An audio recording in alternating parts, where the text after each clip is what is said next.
It's Wednesday, April the 25th, and you're tuned in to the TNIAB podcast. I'm Vince. I'm Anthony. And this is the Geek Chic Culture Show, where we talk about all the cool things in the world. Like these cool robots on your desk. Yeah, I got tons of cool robots on my desk, and behind me, and all around me, on the floor, even inside my brain. Oh my god. Wait, like literally or like metaphorically? Figuratively speaking. Okay. Yes. Right. Yes. Welcome back, ladies and gentlemen, to a regular episode of the TNIB podcast, where we discuss more stuff. And, You know what you should do? You should get a tattoo put on your scalp. That's the Decepticon logo. No, thank you. So that when shit goes down and you shave your head, we know your true alliance. Wow. No thanks. No thanks. Yeah. No thanks. I think I'm gonna get a tattoo of the core drill from Gurren Lagann. Do it, bruh. Do it, bruh. I'm just debating on the size and placement. Large on your penis. Whoa! like the drill, like the tip of the drill is the head of your dick. Wait, should I have it like? Wait. So now what I want to know is, should I just drill like sort of tattoo it so that's an image of the drill on the top of my penis, or are we looking at my penis for like straight on? Yeah, it's like I'm looking straight at the dick, and it's like swirling around your dick. Like your dick is the drill. Oh my god! And then you say this is the one drill to pierce your vagina. Oh god, that sounds so painful. To pierce your hymen. Oh, that's so painful. To pierce that butt. I don't think I've ever seen a tattoo on the head of a dick. I'm gonna Google it. Okay, thanks. Thanks, man. Tattoo on head. TNIAB, where we're only bringing you the most important content. Anthony's searching vigorously. He's reaching down there, and he's that hand is moving. There's a guy. that's fucking hilarious. This guy got Pinocchio's head. Oh, on his, man! Like, in that area, and the dick is the nose. Oh.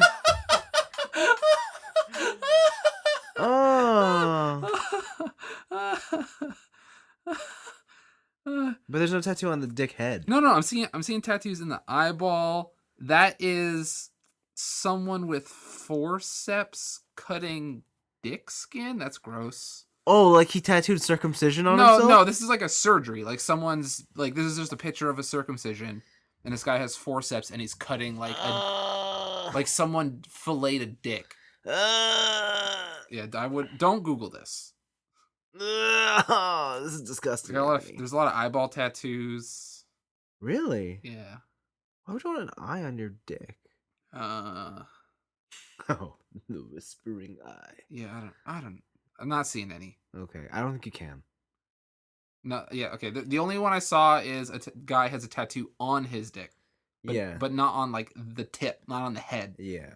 Okay, I didn't think you could. Maybe if you're like, I guess it'd be more feasible because like that's all nerve endings at the top, right? Yeah. Like I either got to be some tough ass motherfucker. You gotta be put to bed. You gotta be put to bed, or you cannot be circumcised. Yeah. Yeah. Like you gotta reveal. Like the drill is the casing, and then pop. Ooh. Ooh. Ooh. I don't know if I like that. Well, now you got a deal. Yeah, no thanks. Okay. Let's swiftly change topics. Because we got a question to chew on. All right. I'm ready. Paul Chew. And credit to Paul Chew for keeping up with this, but also, when I put up the podcast super late, like a day before we're supposed to record, he still manages to write it. Yeah, holy shit. Yeah, that's crazy. Anyways, he writes this week, your heated debate on heist movies last week. You know why I said that? Why? Because Heat's the best heist movie. No, he just wanted the pun. No, because Heat's the best heist movie. That's why I put. That's not good. That was last week. This is this week. Past is past. Your heated debate on heist movies last week brought about another movie-related question. What kind of movie ending do you guys prefer? The one where the ending is ambiguous but sparks debate and discussion, or one where things are explained and wrapped up nicely? Heist movies typically have a happy ending where you see everything through its conclusion. You know how everything panned out, and everything is explained for you. I can certainly see value in this, especially for those who purely use movies as an escape. The very end of Harry Potter does this when they flash forward to the future. A movie like Arrival or, as you said it, Inception leaves things open for discussion, or at the very least, an ending that's only in your headcanon. Which do you prefer? Before we answer anything, I gotta say, like, the examples he gives are not mutually exclusive to the category he attributes them to. Yeah. The Harry Potter one comes to mind where he says that's ambiguous because they flash to the future. I would go as far as say Harry Potter's a happy ending. Straight up. Yeah. Doesn't Yeah. matter. That extra scene is just, it doesn't really make you think of anything else. It's just, oh, that's just there for fun. Yeah, they have the kid and they're Yeah. having fun. Oh my gosh. So I think if you want to use, if that's what you consider ambiguous, that changes the question. But I think for the purposes of this, let's go with the Inception ending, where it is without question ambiguous. Yeah. With that said, Anthony, what do you got? I think if we're going on average, like I think my answer to a lot of these is depends. Mm-hmm. Depends on genre, depends on whatever. But if I have to overall average it out, I do like movies that have ambiguous endings or are like ambiguous all the way through, right? Like stuff like I really liked Mother until the director came out and said exactly what it's supposed to be. And I was like, oh, this is like tacky garbage now. Yeah. I always love talking about films or whatever, like films, video games, books, after the fact. Because there's only so much you can talk about when it's just like I know we review movies and stuff on the podcast, but especially it's like a different scenario. Like especially talking about it with friends and stuff. It's just like, oh, did you see that movie? Yeah. You see that cool part that happened? Yeah, that was awesome. Right? And that's basically the extent of your conversation. Unless you have a friend that you're going to get down to the nitty gritty. Where with things like Inception and stuff like that, you can have a very, I guess, like intriguing water cooler talk. Right? And with those kind of endings, everyone always has their own variation, and it never seems like anybody has the same thought that you had. And it's always interesting to hear different people's own thoughts on something rather than just regurgitating things that happened within a movie. Right. So I think that's why I like ambiguity. Yeah, ambiguity more so than just like, here's the ending, everything's nicely tied up with a bow. Right. I think the only like the depends situation is like long running series. Like if I've been invested in like Naruto for 800 chapters, I want that bow because I've seen everything the world has to offer already, right? I think like the length of something also determines whether or not I want that ending or not. Yeah, that's probably the realest answer. It depends on the situation or the scenario. Yeah. That's a boring answer. Yeah, we got to pick a side. No fence sitting. Yeah, that's how we do it here. Yeah. Yeah, that's how we do it here. So you're going to pick ambiguity? Yeah, I'm picking ambiguity. Okay. I would say, yeah, I'm most echo your thoughts. I don't know, though. But, like, to be honest, I don't feel like a happy ending or an ambiguous ending really changes anything for me. It depends on how the story was told. Ooh, hipster answer. You're playing outside of the box. You're bending the rules. Truth is, if I had to pick an ending, I just want the bittersweet one. I don't care if it wraps up nicely or if it's ambiguity. Because what was it? My High School Romantic Comedy. Yeah, that shit ends hella ambiguous. Yeah, because you're like, what the fuck? But also, it's just like, dude. Yeah, everything sucks, right? And that's a fantastic fucking ending. Yeah, that's my kind of ending. Yeah. But I guess, for the purpose of the question, yeah, I'll go with ambiguity just because it always adds something. Always nice to be able to think about a movie after you've left the theater, after you've turned on off the experience. And I always like reading other people's opinions or listening to their opinions. So yeah, I'll go with the ambiguity. That said, I always enjoy a nice happy ending. Yeah. So there you go. Speaking of movies, tell me about movies. There was a couple interesting trailers this week. Yeah. Not of movies that we have not seen before. But we would say they're trailers that shed more light on the scenarios. Yeah. First up, finally, we get an actual trailer for Venom. Yeah. For We Are Venom. With Tom Hardy. With Tommy Hardy. Venom, it looks like he's the journalist that he's supposed to be, and somehow he contracts the symbiote. Yeah, he contracts the symbiote. Yes, he does not do it in every other way that the Spider-Man films do it, and I think they do it for good reason because they had to do it without including Spider-Man. Yep. Because traditionally, the symbiote goes to Spider-Man first, and that's why Venom has that resemblance. Mm-hmm. So for them to just do it to Tom Hardy, I'm curious how they're going to explain or not explain the Spider-Man resemblance of Venom. It was the same spider. Oh, fuck. But he's been corrupted by New York City. Oh, I see. He's been hanging with the rats in the subway. Interesting. Yeah. So it shows a lot more cool things, but I think the most important thing is that it shows the full Venom costume. Yeah.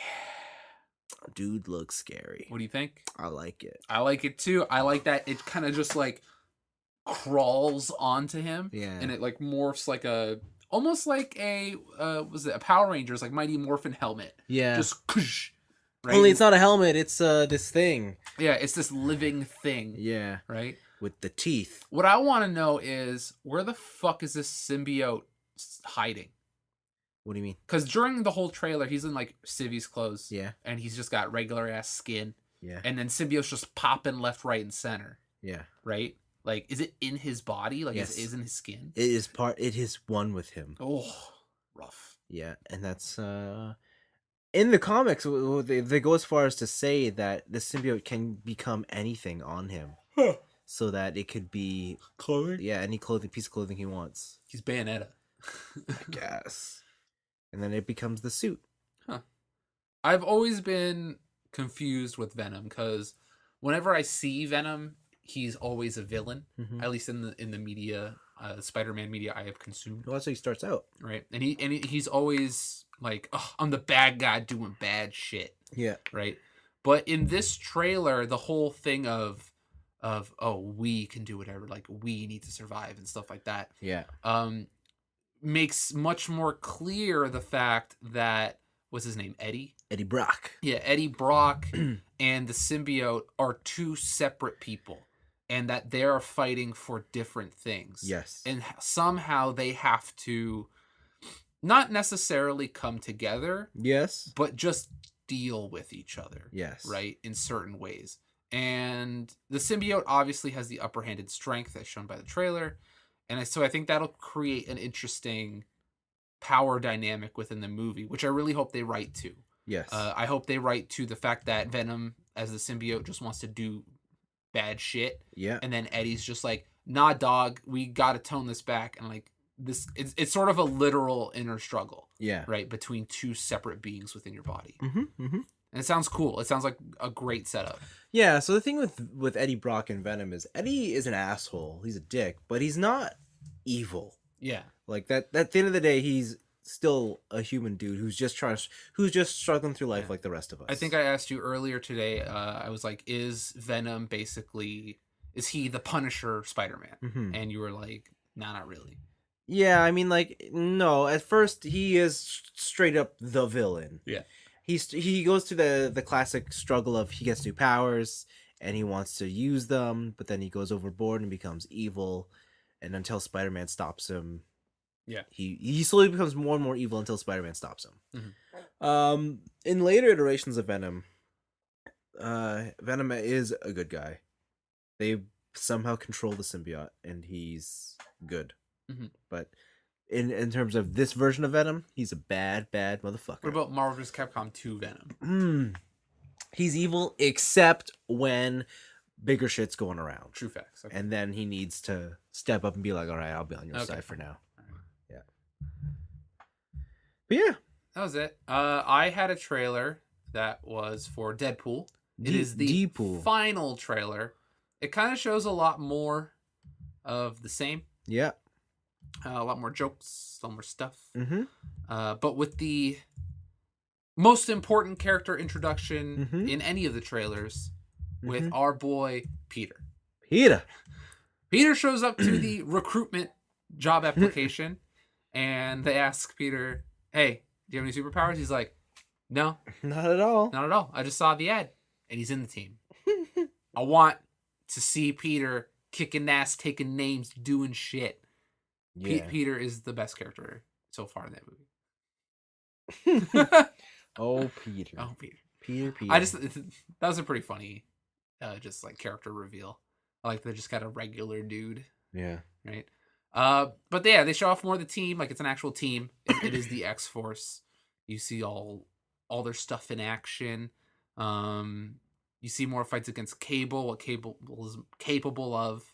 Cable is capable. Wow. Yeah. And just stuff like that. And at that point, like, I just want to see the movie now. I want to see everything fit together. To be honest, I kind of regret watching this trailer. Mm-hmm. Kind of wish I just left it alone. Yep. But That was your call? that was my call, and I made my bed. I'm gonna sleep in it. Yep.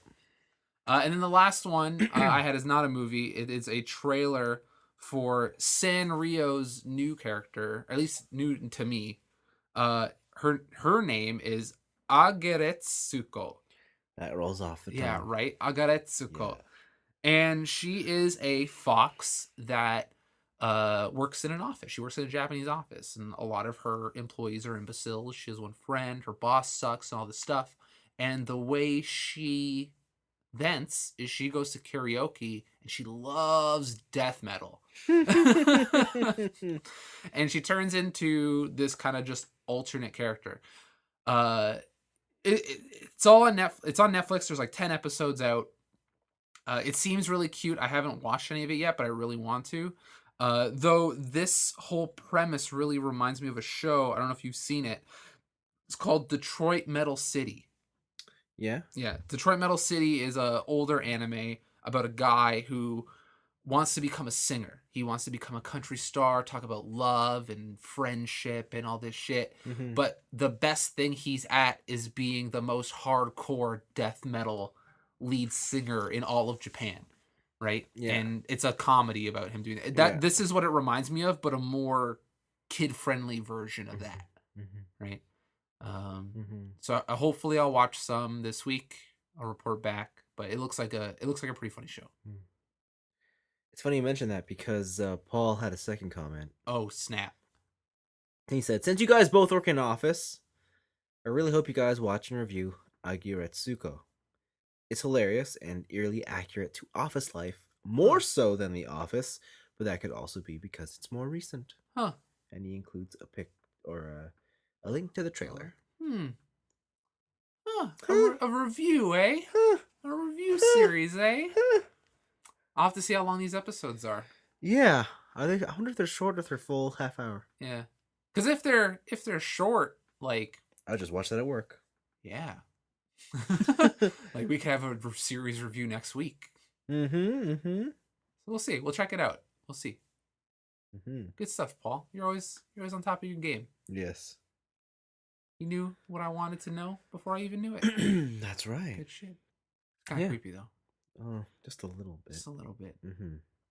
But I think after that, it's our weeks. Yeah. Well, since we're talking about The Office, I'll give you an office. Oh yeah, give us an office update. Office update. I'm on halfway through season 4 now. Okay. Or a quarter of the way through.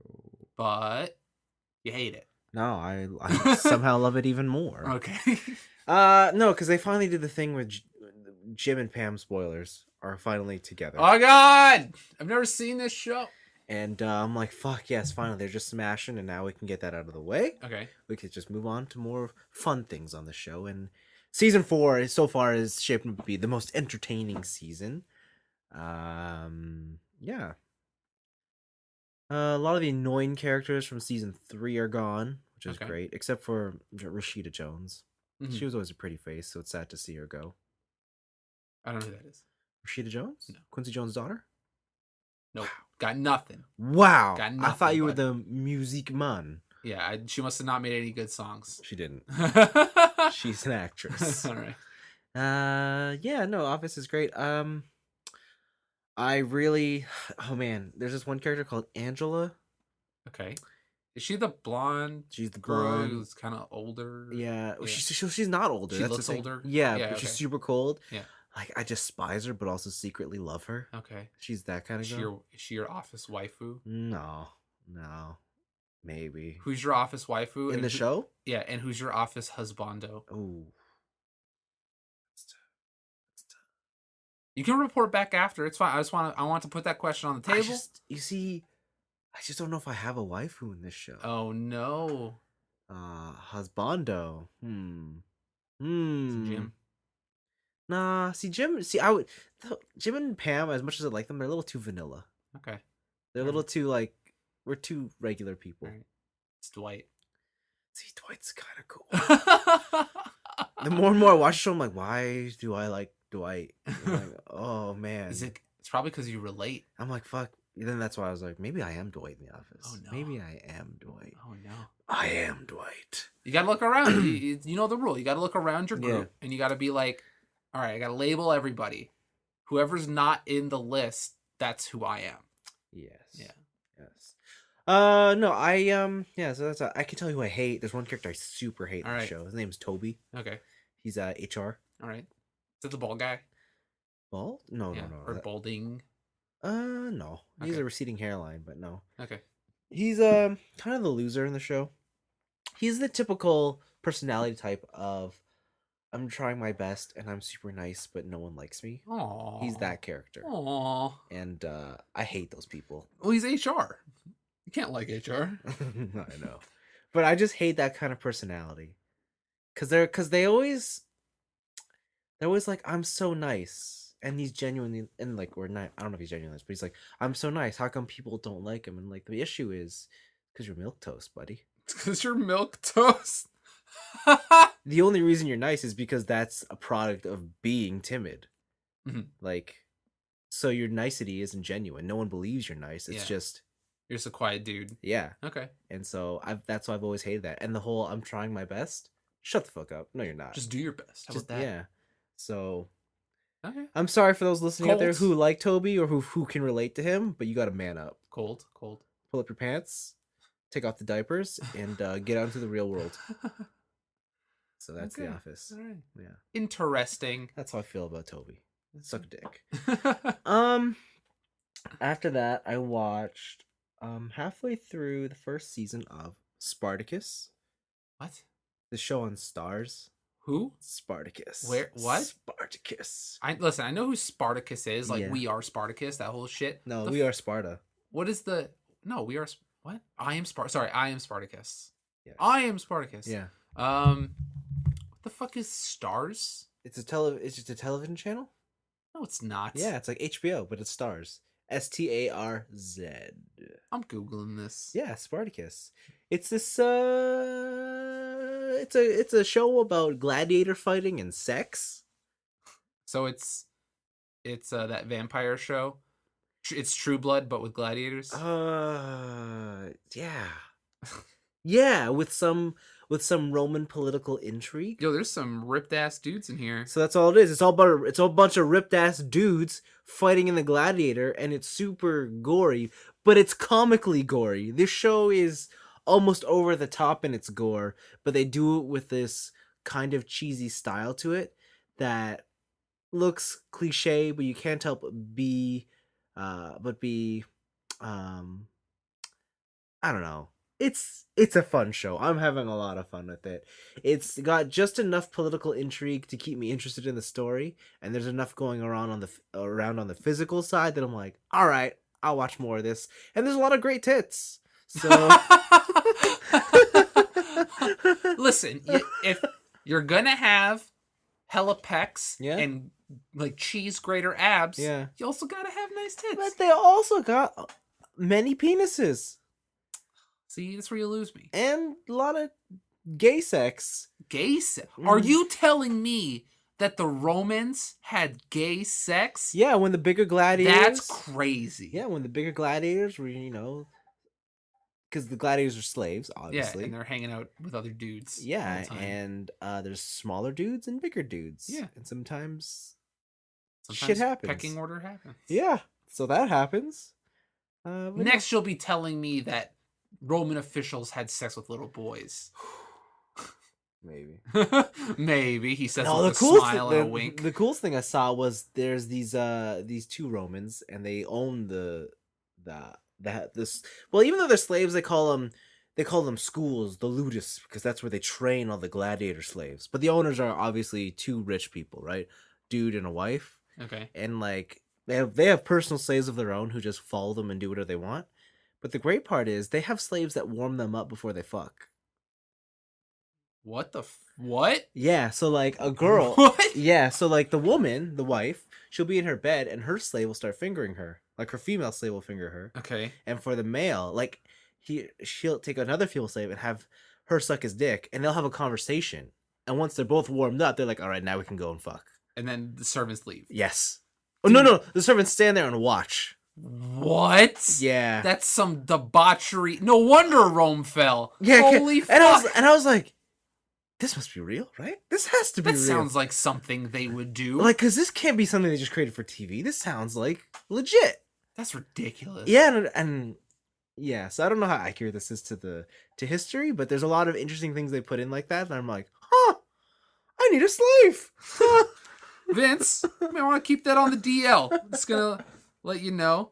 I'm watching some fights right now, and you are correct. This is some comically gory shit. Yeah. Like, this guy got punched in the face with the hilt of a sword, and I want to say a large bubble tea cup full of jelly came out of his mouth. Like, this is fucking ridiculous. Yeah, it is ridiculous. It's so ridiculous. That's why it's fun. Oh, and you got pushed all the way. The CG is not great. Well, you have to remember this was 2008, 2009. Oh, it was older. Okay. Yeah, it's like 10 years old at this point. And, Huh. I think there's only 4 seasons. But it's on Netflix, so I'm watching that. This guy got stabbed through the stomach and then got headbutted. Yeah. The fuck's happening here? Yeah. So stupid. Add to queue. But the show that the new show that I'm watching that is just, wow. Westworld Season 2. Okay. I've been hearing that this show is boring as fuck. So... This season, specifically. The Okay. season? Well, it's just the first episode. But yes, it's all set up. And it's... Honestly, it is so... I don't know, like, at some point you had to realize you could not really take off from where Season 1 ends. Because Season 1 is basically earth-shattering. It breaks everything you know about the world. Mhm. And it kind of... It's a great place for the series to just end. Okay. Yeah. And this one is all about backtracking and seeing where they went wrong and how it fell. Yeah. So it's all this setup. And they have like all the characters all at once. So you have to show where they each are. So yes, it's very slow to start, but they reveal some really interesting things. And as long as they get rid of this exposition quickly and get onto the meat of the story, I think it could be great. All right. Okay. Um, How many episodes is it deep? Like, how many episodes into the season is it? just one. Just one? That's it? Okay. Yeah, it just aired on the Sunday, and first season I think was only 10 episodes, so Okay. it's worth a watch. Worth a watch. Best show in the past couple of years, I think. Is it like one of those like once a month shows? Once a week. Oh, it's once a week? Okay. All shows are once a week. Okay. Yeah. So there's that.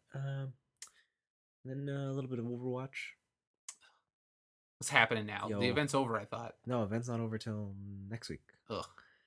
Brigitte is my new Still? main. Holy shit, she's so good. She's the best. Like, nerf incoming? Like she's not impossible to stop, but she's anti-dive, anti-one-on-one. Okay. Yeah, she could take anyone one-on-one. Anti-damage? Yeah. And she has this one move where she throws her mace out, right? And it works like Roadhog's hook, only hers is a hit, not a pull-in. Yeah. And so you gotta have accuracy and timing. But it just feels so good. Is it the one where it displaces the other person? Yeah. Yeah. So it feels so good when you hit some with it, because they have a ding sound effect. Yeah. And then when you kill them, it's even better. Okay. But the best is when you displace them and you get a ring out or you knock them off the edge. But yeah, she's great. Huh. My new girl. Is she good enough with the shield to where Reinhardt has been replaced? No. Or you don't see Reinhardt as much? No. Is Reinhardt still in every game? No. Reinhardt's, you know what? Reinhardt is actually one of the worst tanks to use. What? Huh. Orisa's taken his place. Oh, really? Okay. And then you want to have either Diva or Roadhog or Winston. Ooh, Roadhog. Maybe I'll get back into Overwatch. Yeah. But she's Brigitte is fantastic. Holy shit. You can stop everybody. Huh. Stop. Interesting. Being able to stun people out of their ults is just wrong. It just feels so wrong. Okay. Yeah, that's my week. My week has been still pretty video game filled. But first I went to go see a movie. What'd you see? I ended up seeing Isle of Dogs, the new Wes Anderson film. Oh yeah. It takes place in the world of stop motion, but within the world of stop motion, it takes place in Japan. Oh. And it is about a Japan where a certain family corporation it wants to exile all dogs because dogs have come up with a disease. It's called snout fever. Yeah. And it's starting, like, the population of dogs is too crazy. So they take all the dogs. They have an executive order. They're like, hey, get all these fucking dogs out of here. Cats are going to rule. Yeah. And they ship all the dogs out to Trash Island. Trash Island. Yeah, it's just called Trash Island. And it's an island full of trash. Okay. I can deal. All the dogs hang out there. And there is one boy who is basically like the adoptive son of the guy who made the executive order to get rid of all the dogs, who sneaks out, goes to Trash Island to try and find his dog. And the whole story is them. It's almost Mad Max-esque. They're traveling across the island to find the dog, to collect the thing, and then go back. What a mission. And deliver the pertinent information by presenting the thing to stop this evil person. Okay. But the main draw here is that it's all stop motion, and B, that it's Wes Anderson. And this is some of the, I want to say this is the best stop motion I've ever seen. It is so smooth. That good? It is so smooth. I don't know how many frames of animation certain dogs have in these shots, but there are scenes where dogs are going like up and down stairs, or like doing that thing where they like turn around to then lay down, like they do the 360. But it might as well have been animation. It might as well have been CG because it's just so smooth. On top of that, the movie's actually really fun. They have this fun in between with the dogs have their own kind of thing where they're thinking like dogs.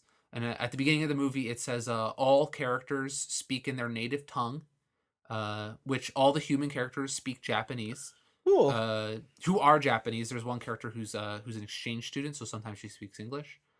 But it says all barks have been translated into English for the sake of the movie.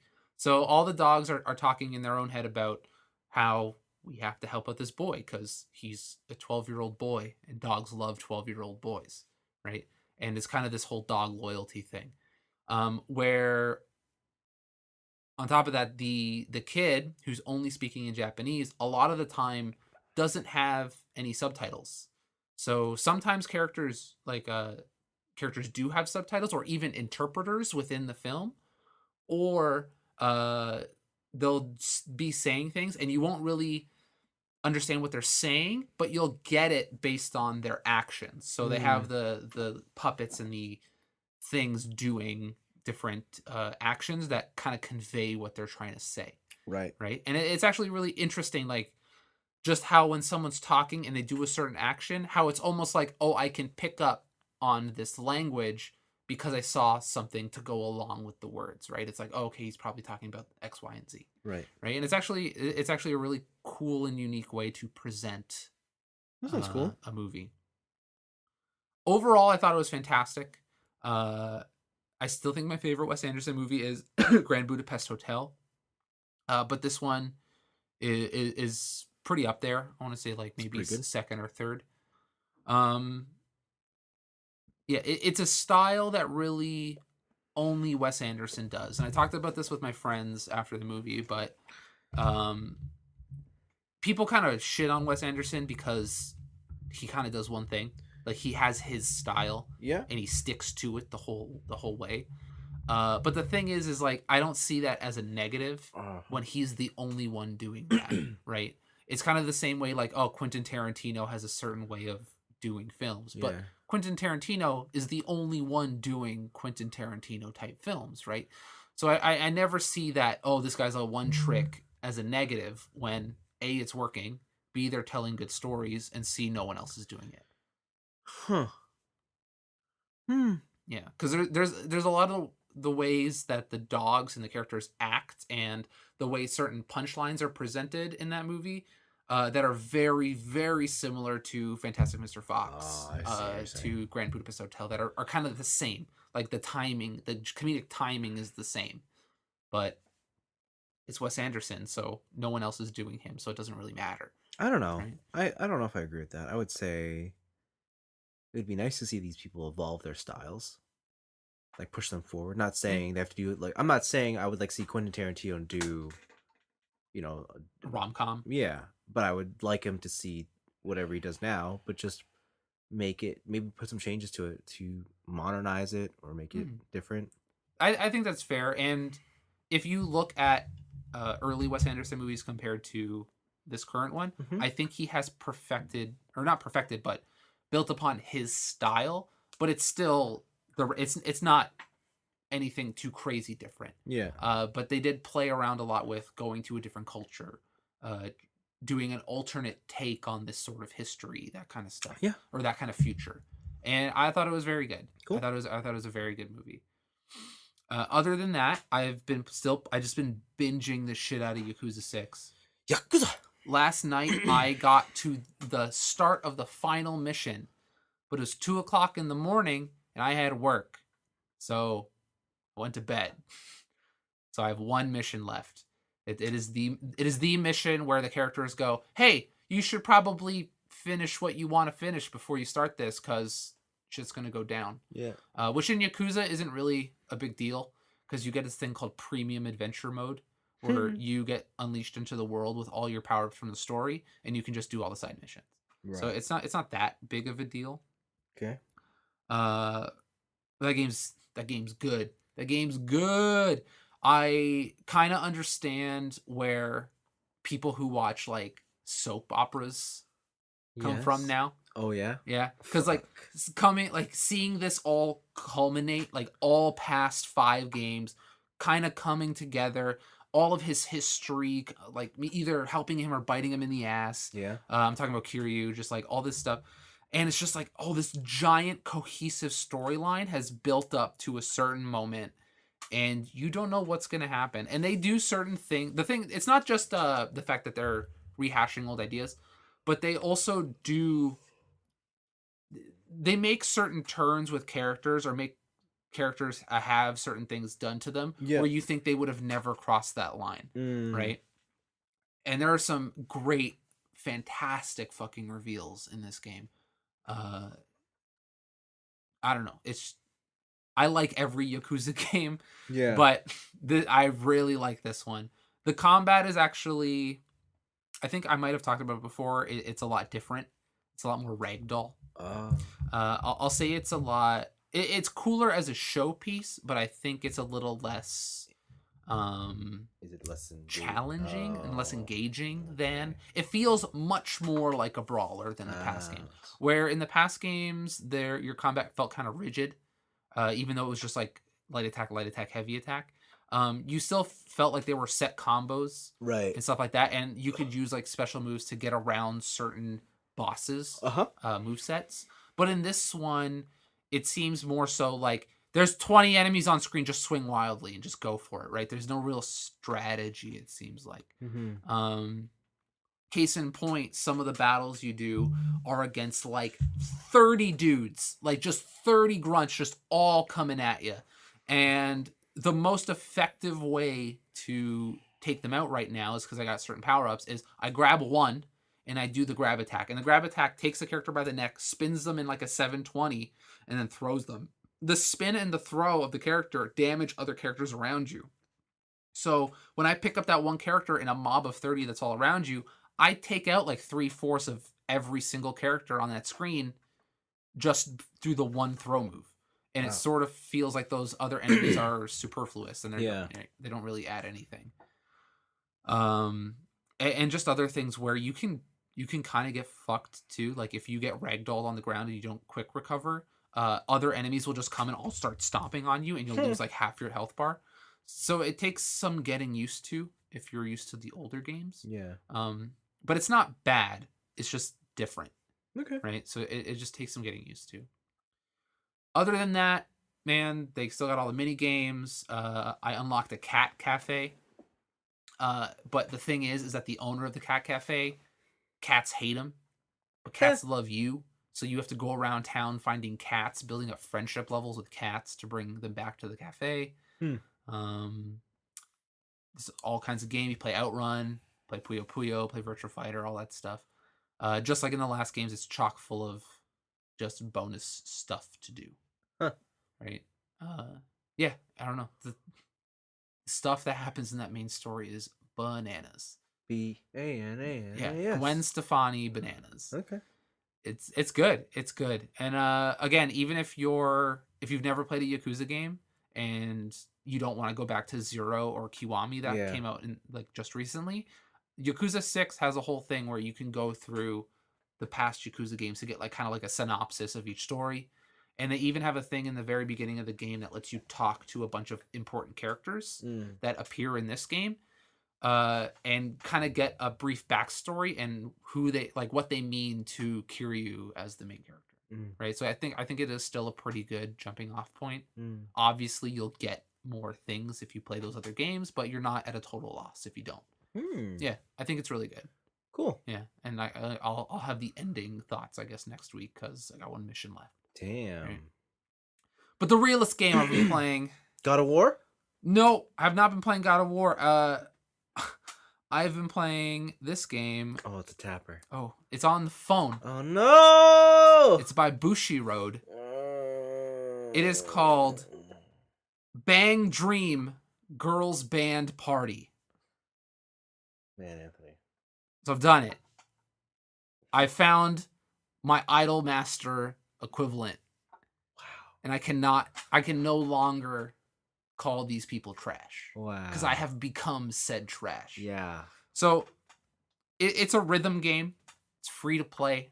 There's best value purchasing options. There's multiple types of currency. It's the whole thing. But the main thing is that it's a rhythm game. And there's I want to say, was it 5 or 6 lanes, and notes come down the lane, and then you tap them.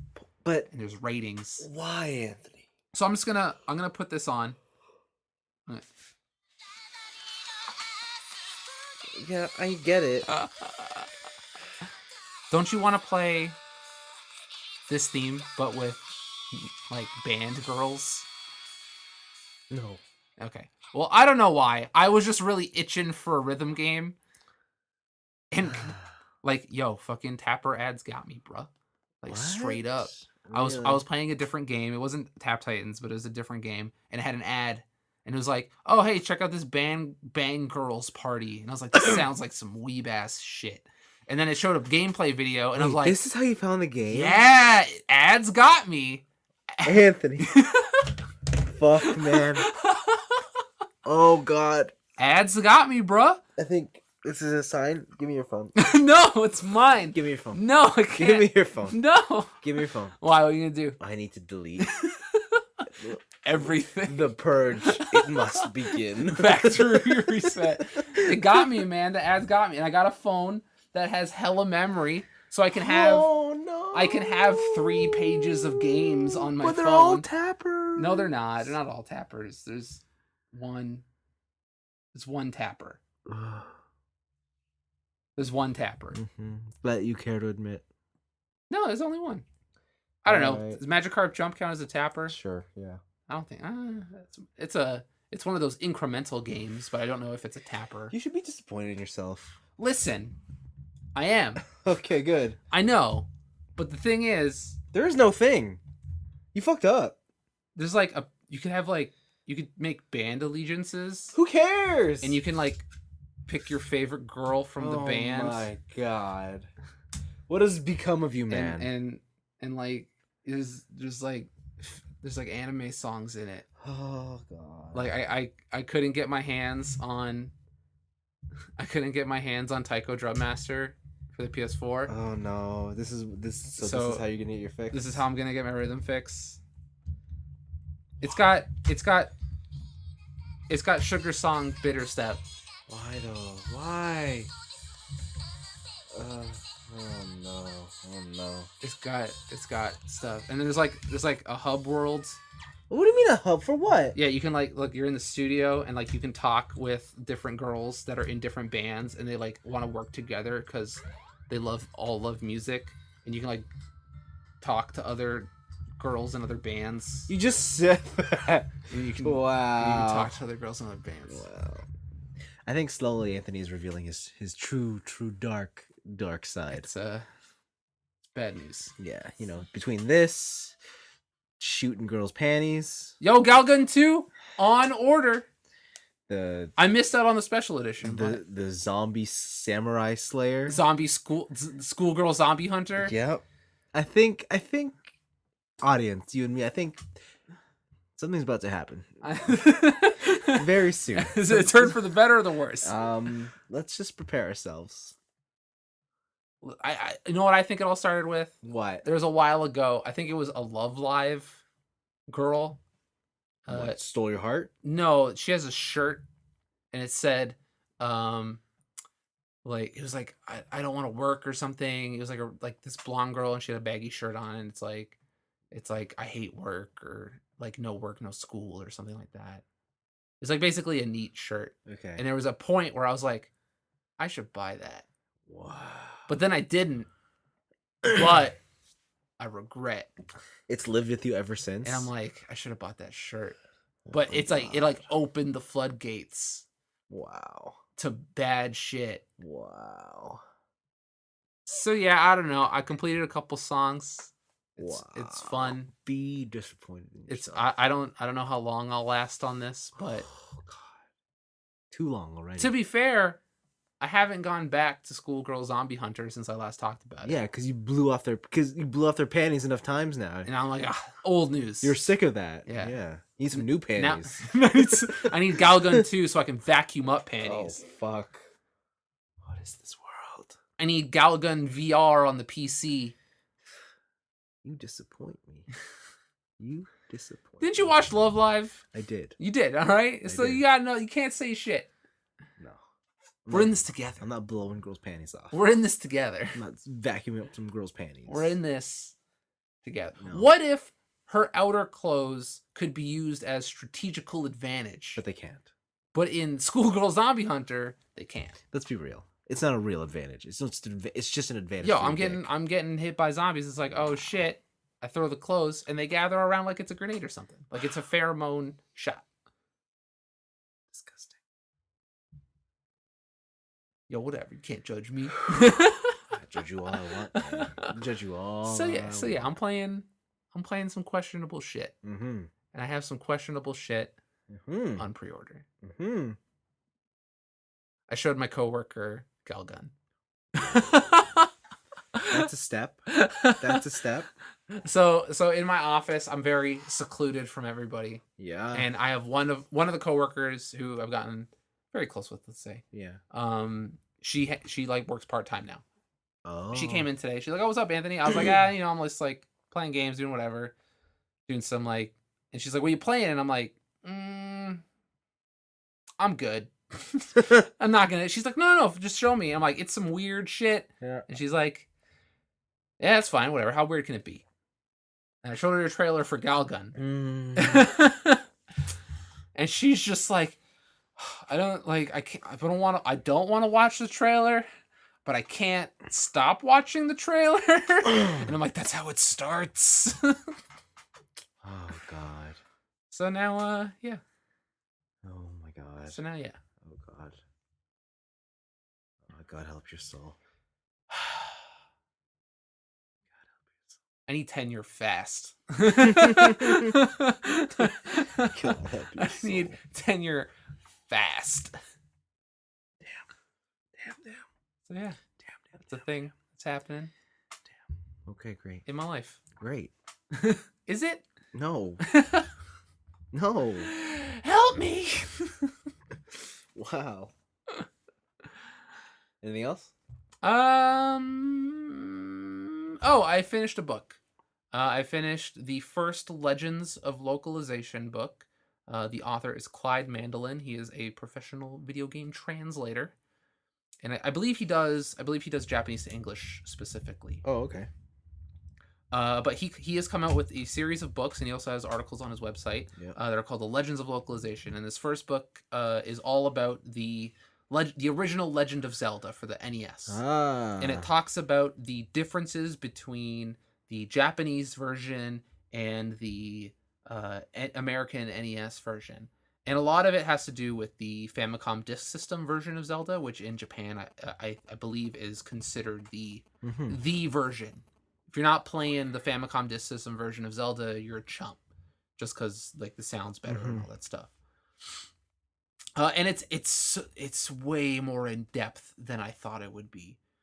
Each chapter is a section of the game, so it goes story, then it goes secrets and items and whatever, and it compares every single thing, everything, every single thing, every piece of dialogue, every hidden old man cave room, every item, differences in just dungeons, differences in the Famicom Disk System versions versus the NES versions. It goes into game code in certain cases. Wow. It is a one-stop shop of in-depth guide, pretty much. Cool. It's awesome. And it even goes further than that into advertisements, comparing Japanese advertisements for the game in comparison to American advertisements, but also outside the game paraphernalia, like the board games that came out, which I didn't know existed. Apparently, when the original Legend of Zelda came out, there were 2 sets of board games. There was a Japanese one where the board game, like the board, is just the map of the overworld, and it's super in depth and all this stuff. But the American version of the game is basically Candyland, and you roll some dice and you move certain spaces, right? And it's not too great. But it's really cool to see the differences between the 2 versions and just like what similarities there are and what gets changed for regional purposes. Yeah. There's a lot of stuff that has to do with religious visuals that have to be changed for the American version because of Christianity and all that. And I think at the time that was also when everyone thought that D&D was making your son or daughter worship the devil, right? It's kind of that panic era. So it's a fucking fascinating book. I will say it's a little bit of a dry read. It's a lot of facts. How could it not be? Yeah, it's a lot of facts. There's some witty writing on the side of the author in the there's a section that says like motto says, and he just has his own little like tidbit there, or in the descriptions to images that are in the book. But other than that, it's a factual read. It is a textbook about the differences between about the differences between the 2 versions. Interesting. Yeah. So I finished it. I think I want to say it's about 150 pages. It's not a long read because a lot of it is pictures. Yeah.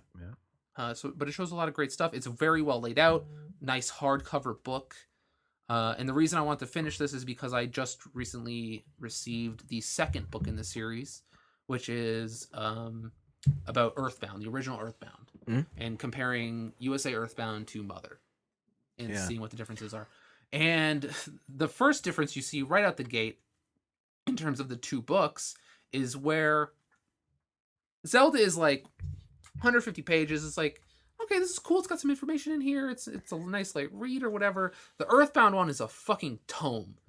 It's got to be at least 400 pages. Like I haven't checked the total page count, but it is long. It is long. There's a lot of stuff in that book. Also, like it's really high quality paper, like super glossy, like super nice. But holy fuck, that book is just 2.5 times the size of that Zelda book. So there's a lot of stuff in there. Good to know. Yeah. That was my reading. Wow. Yeah. I did some reading, but not enough. Yeah. Hopefully, though, before I start that Earthbound book, I wanted to start. I finished that one book I think I mentioned on the podcast before, the Psychopath Test. Yeah. That was really good, but I got another book of his called "So You've Been Publicly Shamed." Ooh. It's about internet culture and kind of like tribalism, where people pick something that they feel is unjust or Ooh. stuff like that, and they all like everyone becomes a group or a tribe and they attack that person. And this one has to do with a lady named Justine Sacco. I think a couple years ago, you might remember this actually. She wrote a joke on Twitter. It's a bad joke. It's not good. The joke was What's the joke? She was going to Africa for a work trip. Okay. And so she says, "Oh, I'm going to Africa, getting on the plane. Oh, this one. I hope I don't yeah. get AIDS. Just kidding. I'm white." Man, yeah, Which, first off, okay. edgy as fuck, but Yeah. also not that great of a joke. Yeah.